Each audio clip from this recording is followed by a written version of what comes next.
អ្នកគ្រូហេតុអីបានជាខ្ញុំបញ្ចូល user ហើយ password ដែលខ្ញុំបង្កើតខ្លួនឯងនេះចាចូលប្រើក្នុងកម្មវិធី PLP អត់កើតអញ្ចឹងហេតុអីទៅអ្នកគ្រូចាជំរាបសួរពុកម៉ែបងប្អូននិងលោកគ្រូអ្នកគ្រូទាំងអស់គ្នានេះគឺជាសំណួររបស់លោកគ្រូអ្នកគ្រូចាពុកម៉ែបងប្អូនហើយនិងបងប្អូនសិស្សានុសិស្សដែលគាត់កំពុងរៀនថ្ងៃហើយគាត់ឃើញវីដេអូខ្ញុំមុនចាដែល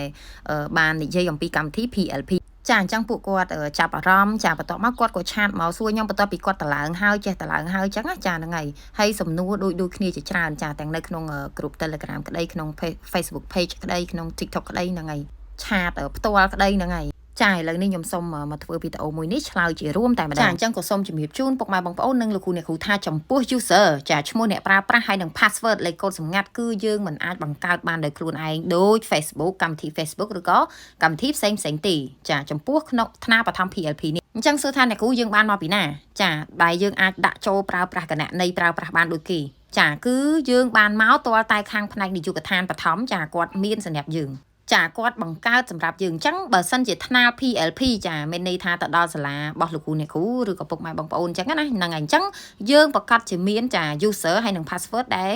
ផ្ដល់ដោយនាយកដ្ឋានបឋមតែបើសិនជាអត់ទាន់ទៅដល់ទេចាមានន័យថាយើងអត់ទាន់មានទេយើងអត់ទាន់ប្រើប្រាស់បានទេតែខ្ញុំសូមជំរុញនិងលើកទឹកចិត្តដល់ពុកម៉ែបងប្អូននិងលោកគ្រូអ្នកគ្រូដែល PLP ចាអត់ទាន់បានទៅដល់យើងរៀនឲ្យហើយយើងសិក្សាឲ្យទៅចាតកតងជាមួយនឹងរបៀបតម្លើងឲ្យស្ទាត់ចាមុខងារផ្សេងចាការប្រើប្រាស់មុខងារផ្សេងនៅក្នុងថ្នាលបឋម PLP នេះចាគឺល្អពេលតែទៅដល់គឺងាយស្រួលសម្រាប់យើងច្រើនករណីមួយទៀតអ្នកគ្រូខ្ញុំមាន user password ដែលផ្ដល់ដោយនាយកដ្ឋានចាឬក៏គ្រូបន្ទប់ថ្នាក់គាត់ប្រាប់ហើយហ្នឹងហើយឬក៏ខាងនាយកសាលាគាត់ឲ្យហើយអញ្ចឹងណាតែហេតុអីបានជាខ្ញុំចូលដាក់ហើយនៅអត់កើតទៀតចាកន្លែងនេះផងដែរមានន័យថាការបញ្ចូលចាទាំង user លេខ user ហើយ password របស់លោកគ្រូអ្នកគ្រូនិងពុកម៉ែបងប្អូនឬក៏បងប្អូនដែលជាសិស្សានុសិស្សខុស technique ខុសបច្ចេកទេសហ្នឹងហើយអញ្ចឹងកន្លែងហ្នឹងបើយើងមានស្រាប់ហើយអត់អីទេ